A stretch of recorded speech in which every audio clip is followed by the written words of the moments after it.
back to my channel. My name is Marley if you're new here, and thank you for joining this video. Today's video is going to be a true crime case on the case of Annie Christina Börjesson. So this video is not meant for to be offensive at all.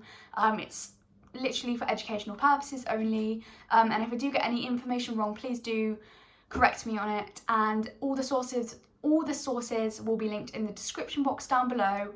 I've tried to find reliable sources, but if you do find any inconsistencies or a source that you think is wrong, please do let me know down below, because I don't want to get anything wrong in this case. So let's just get into it. So Annie Christina Börjesson was born on the 7th of February 1975. She was a 30-year-old woman at the time of her death, and she was Swedish. Annie stood at 1.72 centimetres tall. She had beautiful long blonde hair, it was very thick, and she had lovely blue eyes. Annie was described as happy and lively. She was a fantastic swimmer, so she was really strong, built, and this will definitely come into play later. Annie also loved performing in front of audiences. She was a really great singer, and that was one of her passions.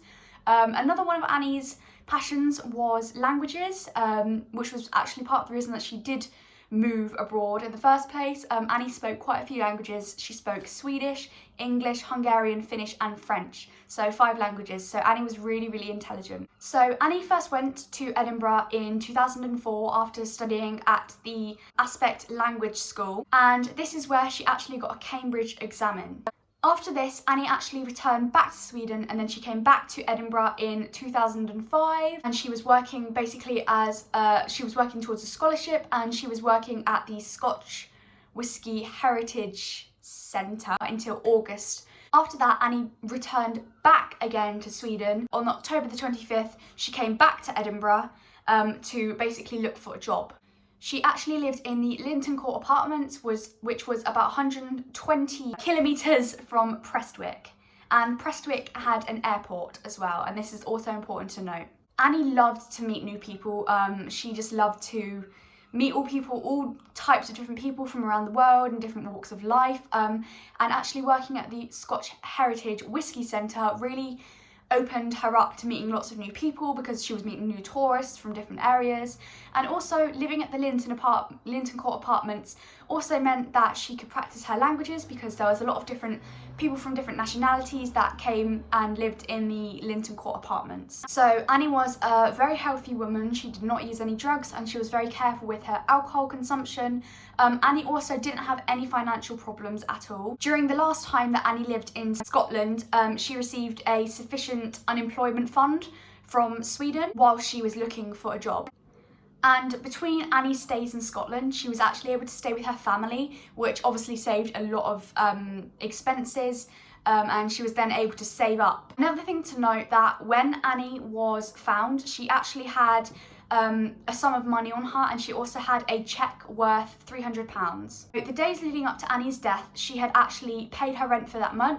She had gone and got a vaccination, and she'd also bought a leisure card to go swimming. The days before Annie's death, she had made a slightly worrying phone call to her family, and she had kind of indicated that she was under some sort of threat, or she felt that there was a threat towards her, which of course raised alarms for her family, but I'm sure they didn't expect this to happen, and I don't think she went into any more details of what the threat was, based on the information that I have found. Annie was unfortunately found washed up on Prestwick Beach on the morning of Sunday, 4th of December 2005.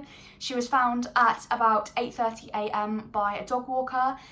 He had actually seen her on the beach and thought that she was sunbathing, but then realised that it was the middle of December, or the start of December, and of course it was Scotland, so it was absolutely freezing. So then he realised that that wasn't obviously what was going on there. Only a few yards away from Prestwick Airport, Annie was actually found with luggage on her. She had 2 library books that she was hoping to return to the library in Sweden, and she also had her passport on her. Annie was found wearing blue jeans and a red shirt, but not the green jacket that she was seen with on the CCTV footage, which I'm about to mention after this. So the last time that Annie was seen was the previous night, December the 3rd, 2005, at Prestwick Airport on CCTV at 3:15 p.m. She was then seen again at 4:05 p.m. at Station Road.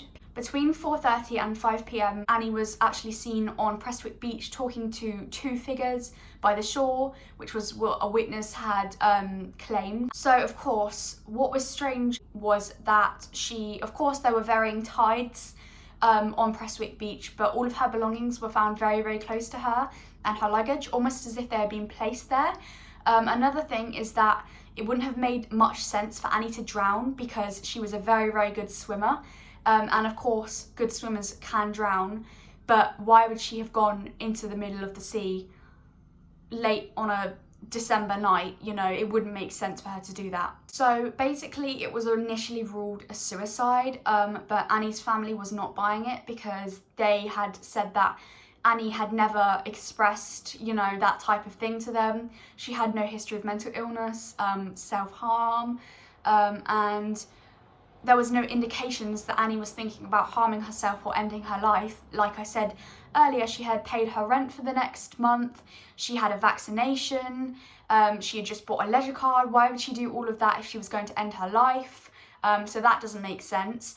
And in August 2007, which was nearly 2 years later, it was discovered, Annie's family had actually heard that Annie was found with DNA evidence on her body, which was weird because DNA evidence would obviously usually wash away with water. So they think that Annie's body was probably in the water for a very short time, or that she was taken from wherever and her body was placed on the beach, which would kind of make sense because her luggage was obviously placed right close to her, like we've said already, and with the tides, you wouldn't expect that her luggage would be right next to her like that. So 2 weeks following Annie's death, her body was sent back to Sweden, and the family were horrified to discover that Annie's long, beautiful, blonde, thick hair had actually been cut off. The police actually refused to investigate this. So as Annie's hair actually wasn't investigated at the post-mortem as part of her body,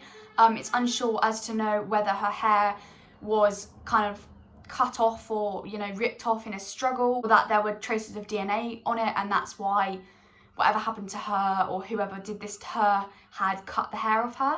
When Annie's family returned to Sweden, they actually discovered that there were several bruises on Annie's body, which were not mentioned in the post-mortem. 4 years after Annie's death, her family actually said that they were still awaiting the toxicology reports from the post-mortem. So there was actually an internal 20mm bruise found, and it was found inside her right temple, and this was actually reported on the post-mortem. On the other hand, an external bruise which actually matched the internal bruise, which was likely from the side of a hand, was not reported on the post-mortem. And another 2 square-shaped bruises were discovered on Annie's body, on her right arm to be specific. So Annie's mother, Guje, please correct me if that's wrong, it's a Swedish name, said, "Examining Annie's things, I can see that there are several of Annie's belongings that are missing.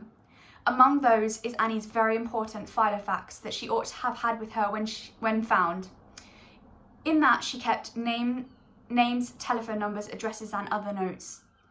Due to the several mentioned very strange circumstances, as well as Annie's personality, our family and Annie's friends that knew her so well are all convinced that Annie was the victim of a crime."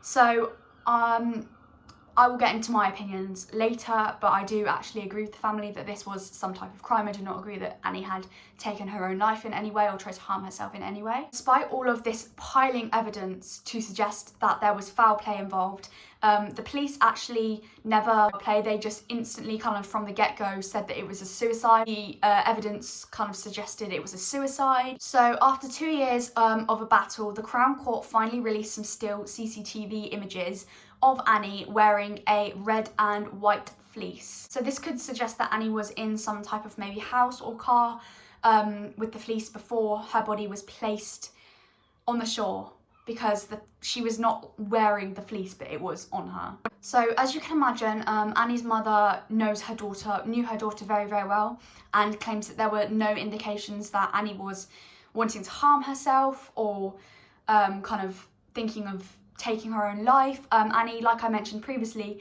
did not have any known mental illnesses. She didn't have any financial problems. She had mentioned a few kind of problems, and she had mentioned obviously the threat, or she had suggested that there was a threat towards her. The evidence suggests that she didn't take her own life and that there was foul play involved. So Annie was actually also recalled saying that she was having boy troubles. She didn't really kind of expand on this, but she did say that she was spending time, I think she spent 2 nights or like 2 kind of meetings with a supposed New Zealand rugby player called Martin Leslie, and this man actually wasn't the real Martin Leslie. He was actually an imposter, and he was faking that he was Martin Leslie. Then after a while, Annie basically didn't feel comfortable around him, and she cut off all contact from him. There was part of an article that I actually read that said Annie had seen him out somewhere. I'm not sure after this was like things had cooled down or what, but she said that she had actually seen him out and he gave her a look which made her feel very, very uncomfortable. And again, this is kind of strange, and Martin Leslie, the real Martin Leslie, has actually reached out to the family and said that he has never met Annie and that he was not actually in Scotland at that time and he hadn't been for a few years.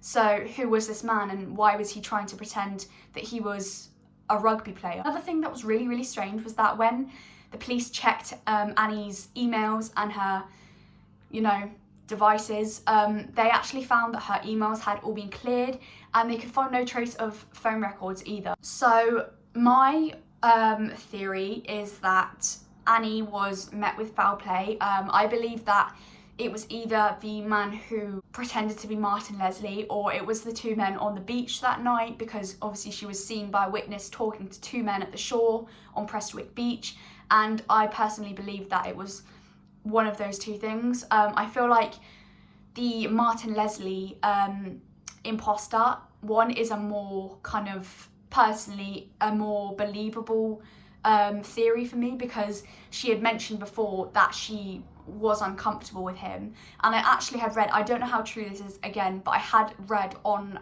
one article, I've got it written down here, that Annie's mother said that Annie told her family that she regarded Martin Leslie, like the fake guy, as a sexual predator. So clearly something had happened to make Annie feel uncomfortable or make these comments, if she did make those comments. So I believe that it is quite highly likely that maybe something had gone on there. Maybe he had attempted something and it had gone wrong and he decided that he had to take Annie's life. I do not believe that Annie was suicidal at all. I believe that she was possibly in a certain situation, like I said, a threatening situation, but I do not believe that she would have taken her own life. And I don't think she'd actually ever been to Prestwick Beach before, so why would she go all the way to Prestwick Beach from where she lived, which I believe was quite far, and take her own life on Prestwick Beach, a place she'd never been. She didn't leave any notes, she had nothing to suggest that she was feeling suicidal. And of course we know that this isn't always the case. People can struggle with things and they don't have to act like a certain way, but personally I just don't think that anything related to this case suggests that Annie was suicidal or wanting to harm herself. That is the story of Annie Christina Börjesson.